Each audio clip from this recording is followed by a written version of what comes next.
Louvado seja Deus. Eu cumprimento a todos com a paz do Senhor Jesus.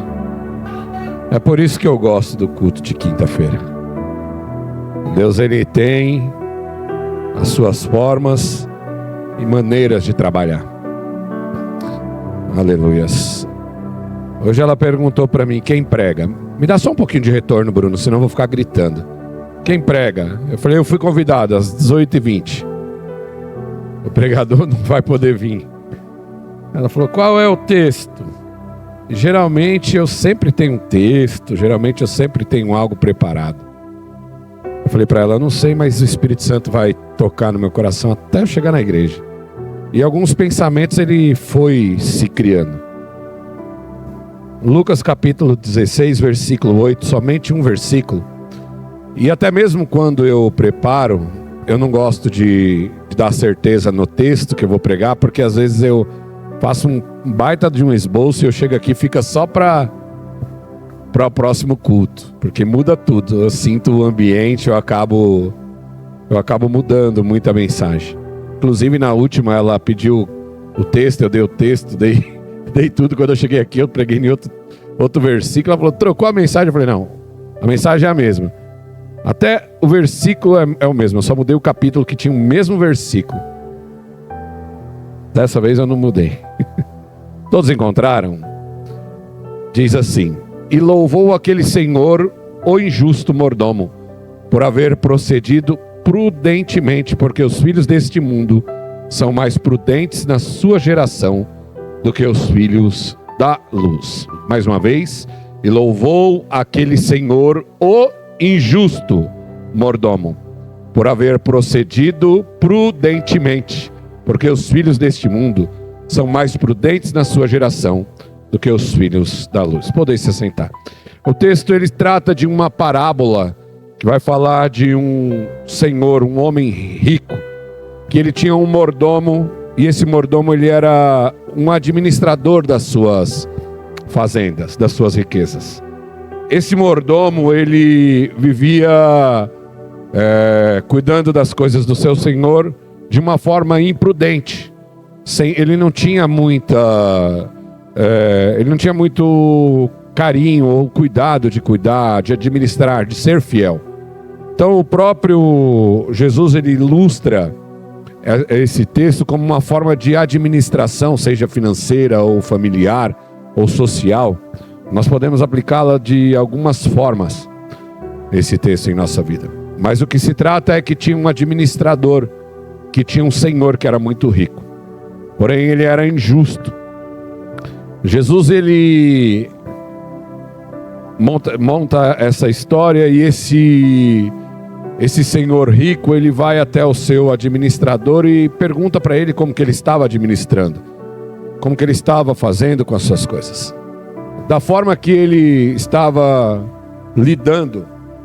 Porém, o que me chama a atenção é que ele dá uma segunda chance para ele, para que ele faça da forma correta. Do versículo 1 a um discurso até o versículo 8, aonde Jesus chega no 8 e fala, e louvou o Senhor aquele mordomo injusto, pois ele agiu prudentemente. Ou seja, ele caiu em si. Ele caiu em si da forma que ele estava vivendo. E é interessante, irmão, esse tipo de mensagem num tipo de época que estamos vivendo. A apostasia, ela tá grande. Hoje eu vi um vídeo de um pastor do Rio de Janeiro, e ele falou assim, você tá vendo essas igrejas medíocres com 30 membros que nunca crescem? Será que João Batista pregou a mensagem errada? Convertei-vos, vá à raça de víbora, e era uma grande multidão que lhe acompanhava. A mensagem era dura e o povo acompanhava, ou seja, ele usou uma mensagem de João Batista, que era de conversão, de arrependimento, que é esse o sentido do evangelho, trazer conversão e arrependimento e mudança de vida, para dizer que ele estava fazendo exatamente isso. Mas quando você vê as mensagens que ele está aplicando, quando você vê a promoção do culto, ela não é nada disso, é uma promoção de não de arrependimento e muito menos de conversão, mas sim que Deus está abençoando pessoas que estão com a vida tudo errada, irmão.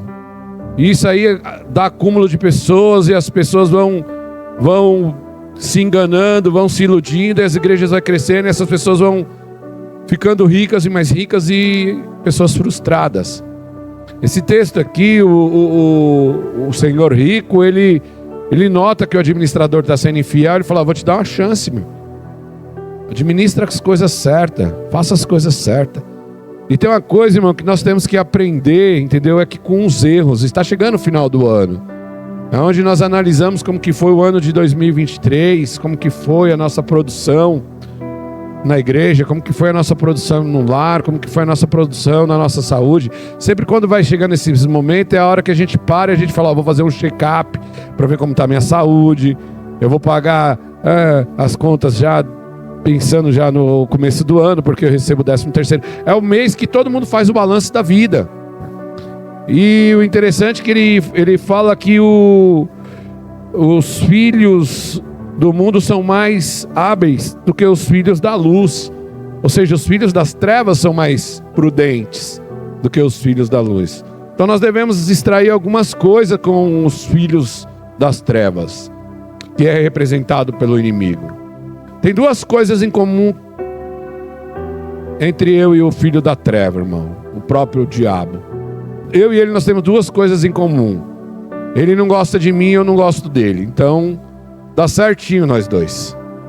Mas tem uma coisa que eu admiro ele, irmão: ele não falta em culto nenhum. Ele está sempre presente, seja nos... irmão, a gente às vezes quer espiritualizar muitas coisas, falar que ele não tem poder de entrar. Tem sim. Às vezes você está dentro do culto, sentindo a presença de Deus. Você está aqui, louvando a Deus, e daqui a pouco vem um pensamento totalmente fora do ambiente que você se encontra. É o inimigo lançando uma seta na sua mente naquele devido momento, porque ele não tem um corpo, ele é um espírito, ele vai trabalhar no espírito e ele vai ficar. Aqui é aquele desenho do diabinho e o anjinho, pica-pau. Então ele está sempre presente, está sempre presente. E o maior plano dele é qual? Que você venha para cá e você permaneça aqui, mas que a sua vida não mude. Você viva uma vida improdutiva. Você continue sendo um mordomo infiel, um administrador infiel da sua vida. A pastora falou de 8 horas, irmãos, que nós temos. 8 horas para descansar, 8 horas para trabalhar. Tem gente que trabalha 16 horas, aí sobra só 8 para descansar. Mas dentro dessas 8 horas ainda tem que sobrar o espaço de servir a Deus. Ainda tem que sobrar o espaço de dobrar os joelhos para agradecer a Deus, que é Ele que nos mantém de pé. Então o inimigo ele vai trabalhar. Quando você olha para o livro de Jó, você tem a plena certeza que ele estava trabalhando ali para quê? Para destruir a vida de Jó. Ele vai até Deus. Ele vai até Deus, aí Deus fala assim: viste o meu servo fiel? Eu falei: eu vi. Você dá tudo o que ele quer? Então vai lá, toca em tudo, só não toca na saúde dele, na vida dele, só não toca na vida, na saúde você toca, porque a vida me pertence. Então em algumas coisas ele tem legalidade, ele não pode tirar a sua vida, mas pode trazer consequências para a sua vida. Então ele está sempre presente. O intuito dele é o quê? Nos distrair. O intuito dele é o quê? Nos aborrecer. O intuito dele é o quê? Nos trazer num culto desse e falar que não é importante a sua vinda no culto desse. Só que as pessoas, elas não conseguem entender que na obra de Deus nada é assim, Essa geração fast food, iFood. Pô, se bem que iFood agora está 50 minutos para entregar um almoço. Eu quase morri de fome hoje. É melhor fazer a comida. Já estou ficando até chateado com o iFood. Vou ligar lá no Bruno lá, vou pedir um bolo, eu quero na hora, né? Ele vai falar: é 20 minutos. Essa geração, irmão, está se chateando com tudo. Só que na obra de Deus não é assim. Hoje eu vi um vídeo que na hora eu senti a presença do Espírito Santo. Eu estava ali com tanto calor ali, sabe? Mas não era calor do Espírito Santo, era calor do dia fadigado. Aí eu peguei aquele vídeo, quando eu abri ali, um pastor contando que ia ter uma festividade na igreja. E a casa pastoral, a igreja foi toda destelhada, não sobrou uma telha. Aí correram na casa do pastor, falou: pastor, a igreja está toda destelhada com essa chuva que deu, pastor. E nós temos que fazer alguma coisa, porque amanhã é festividade, pastor. Ele falou assim: eu tenho um plano. Vamos tirar as telhas da minha casa e vamos colocar na igreja. Aí ele chamou a esposa. Quando a esposa chegou, que ele contou para a esposa, ela falou: chama os meninos, vamos tirar essas telhas, vamos colocar na igreja. Porque a igreja não tem o dinheiro para cobrir, não vai ter como ser feito. E ele estava sentado na casa dele, esse pastor. Quando ele chegou na casa dele, que ele olhou para a casa dele, todo o conforto que ele tinha. Aí o Espírito Santo falou assim: você está pensando que isso é obra sua? Está pensando que isso é mérito seu? Está pensando que isso vem de ti? Não, isso aqui é uma semente lançada lá atrás. E essa semente alcança a sua geração, alcança a geração do seu filho, alcança a geração do filho do seu filho, porque eu sou fiel para cumprir a minha palavra. Então tudo que nós vemos aqui é para o quê? Para lançar sementes, e essa semente ela precisa cair numa terra fértil. Caiu numa terra fértil, ela precisa de líquido, ela precisa da presença do Espírito Santo para ser produzida um fruto, para que seja colhido algo em favor de alguém. Então o inimigo ele não pode lançar essa seta nas nossas vidas, dizendo: ah, mas só vai Pedro, Tiago e João, não importa quem vai, o importante é que eu estou presente do lado de Pedro e Tiago e eu vou ser o João. E o inimigo ele vai sempre fazer isso, trabalhar no quê? Na nossa mente, trazer tristeza, colocar o sentimento de tristeza, de desânimo, que não vale a pena. Lógico que vale a pena, irmão. Toda vez que você dobra seu joelho, que você ora para agradecer, toda vez que você ora para pedir em favor de uma pessoa, é Deus recolhendo a sua oração. E no arquivo de Deus nada passa batido. Nada passa batido. Não tem coincidência com Deus. Não, é provisão. É provisão no momento certo. É Deus trabalhando no momento certo. Então Deus está nos trazendo nessa noite, para você que está nos ouvindo pelas redes sociais, para um momento de reflexão, para entender que vale a pena estar na presença de Deus, vale a pena passar um dia fadigado, vale a pena passar um dia tribuloso, tudo, e depois no final do dia ir agradecer, até mesmo por tudo isso que você passou, porque se fosse só por você, você não passaria se não fosse Ele ajudando. Ele quer que nós sejamos incrédulos. Ah, mas Deus pode usar a pastora para orar pelo pastor e liberar uma palavra que Deus está tocando? Pode, irmão. Ele usa o que Ele quer, da forma que Ele quer, da maneira que Ele quer. E toda vez que Ele lança um sentimento de incredulidade dentro de nós, o que faz? Neutraliza a fé, que é o firme fundamento das coisas que não se vê, mas aqueles que se espera. Então Ele vai trabalhar para que nós sejamos incrédulos. Vai trabalhar para que nós sejamos o quê? Inconstantes. Eu falei esses dias atrás, quando eu terminei de pregar, o irmão Oswaldo veio aqui, me deu um abraço. Ele falou: pastor, eu estava sentindo Deus usando o senhor. Eu estava sentindo Deus. Se ele estiver ouvindo lá na internet, então hoje ele não está porque ele está em luto. Estava sentindo Deus te usar, pastor. Estava sentindo mesmo a pregação. Mas quando você falou da academia, que é comparado com a nossa vida espiritual, que precisa de uma constância, eu falei assim: é Deus na vida dele. Porque hoje o meu personal trainer me ligou: como que você quer manter a forma se você aparece de 3 em 3 meses? Como que você quer manter a forma de oração se você só ora de vez em quando precisa? Como você quer manter a forma se você só aparece quando as coisas pioram? Vai esperar piorar? Uma vida de inconstância não leva ninguém a lugar nenhum, irmão. Todas aquelas pessoas que têm, que são atletas, que vivem do esporte, elas precisam de uma constância diária de exercício, diária de dedicação. É da mesma forma a vida espiritual. Da mesma forma, toda vez que a gente começa a orar, começa a buscar, a gente vai ficando mais perto do céu. A gente chega em casa e fala assim: eu não sei se o céu desceu ou se a igreja subiu, eu sei que alguma coisa aconteceu. É o tamanho do nível de intimidade que você adquire com Deus. E o plano do inimigo é fazer o quê? Ah, hoje eu não vou não, meu irmão, calor. pedi um açaí aqui do Bruno, vai vir entregar aqui, vou tomar um açaí. Deus sabe de todas as coisas. Lógico que Ele sabe, irmão. Ele sabe até que nós somos preguiçosos, relaxados. Ele sabe.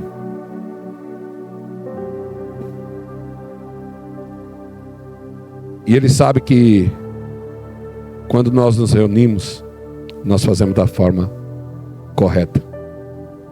Por isso que Ele quer que a igreja não se reúna. Ele sabe. Porque quando nós fazemos da forma correta, nós colocamos a igreja, família, igreja, comunhão, o incentivo, a intercessão e a instrução em prática. Família, igreja, comunhão, incentivo, intercessão e a instrução. Quando nós cumprimos esses requisitos, a família vai bem, as almas são libertas, a vida é produtiva, as pessoas sentem ânimo para ir para frente. É isso que a igreja produz.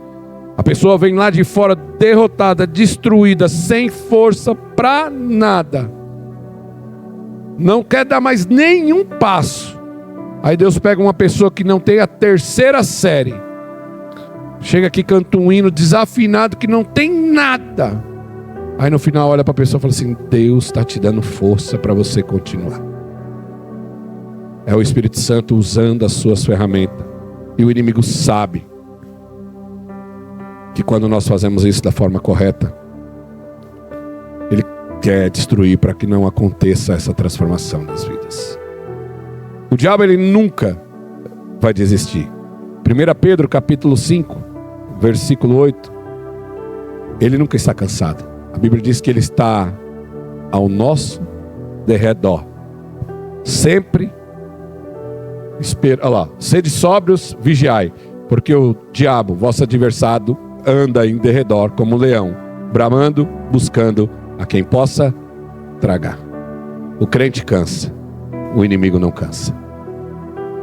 Sempre vai trabalhar para destruir, sempre vai trabalhar para que você seja uma pessoa improdutiva, sempre vai trabalhar para que você não consiga concluir, sempre vai trabalhar para você deixar para lá aquilo que Deus tem para a sua vida. É o momento da reflexão, é o momento de analisar e falar assim: olha, se eu andei 10 milhas esse ano, o ano que vem eu vou andar 20 milhas e vou ser mais produtivo do que eu fui. Porque se a gente parar para analisar, entendeu? E falar assim: ah, mas fulano não está fazendo, ciclano não está fazendo, o pessoal está desanimado. É exatamente o que está acontecendo. O amor de muitos está se esfriando. O que não pode esfriar é o meu. E através do meu eu tenho que incentivar os outros. Você já viu que uma brasa apenas viva no meio do carvão, e você começar abanar, daqui a pouco está tudo pegando fogo. O que o reino precisa é de pessoas dispostas a ser incentivadoras de outras pessoas, de pessoas que acreditam em outras pessoas, porque o inimigo não, ele nunca vai desistir, ele nunca está cansado, ele sempre vai lutar contra a igreja, ele sempre vai falar para nós parar, que não vai valer a pena. Mas nós temos que ser firmes e constantes. O diabo, ele tem uma mania muito triste e sagaz de trabalhar, sempre apontando as nossas falhas, sempre apontando os nossos erros, sempre apontando tudo aquilo que nós fizemos lá para trás. Mas hoje nós não vivemos a vida que vivíamos antes. Hoje nós vivemos uma nova vida em Cristo Jesus. Hoje nós não vivemos a vida que antes vivíamos. E toda vez que ele bater na sua porta para querer mostrar o seu passado, diga com toda a autoridade: eu já não vivo o meu passado, e vivo o meu presente em Cristo Jesus. E tem uma nova Jerusalém preparada para aqueles que acreditam e vai morar no céu. Os meus pecados, lá em Apocalipse, diz que foram lançados no mar do esquecimento. E deles o Senhor não lembra mais. O peso da condenação foi pago na cruz, através do sangue de Jesus. E hoje eu tenho uma nova Jerusalém. Não tenho espaço para você na minha vida. Não tenho espaço para o diabo querer destruir. Que você tome posse dessa palavra, que você saia daqui como a Aline. Você, olha, eu vou fazer um culto de 15 em 15 dias que eu vou ganhar o meu quintal. Depois do quintal a gente ganha o vizinho da direita. Depois do vizinho da esquerda. Depois do vizinho de trás. Depois a igreja vai crescendo. Abre uma igreja lá na minha rua. É assim que o povo de Deus tem que ser, irmão. Tem que ser pessoas incentivadoras. Pessoas que estão com desejo de ganhar almas para o reino. Incentivar, buscar, trabalhar para o reino. Porque de derrotado, ele já é um derrotado. Ele foi derrotado. E ele vai permanecer derrotado. Receba essa palavra da parte de Deus. Faça como eu. Não goste dele, porque ele também não gosta de você. Receba essa palavra da parte de Deus. Tome posse. Aplique na sua vida. E que você tenha nesta noite o toque do Espírito Santo para tomar as decisões corretas para 2024. Falta poucos cultos. Haverá reuniões que vai determinar algumas coisas ainda para o ano que vem. E com certeza eu sei que Deus vai tocar no coração de vocês para trabalhar em algum departamento na igreja. E vai ser um ano muito produtivo para a glória de Deus. As palmas louvam o nome do Senhor.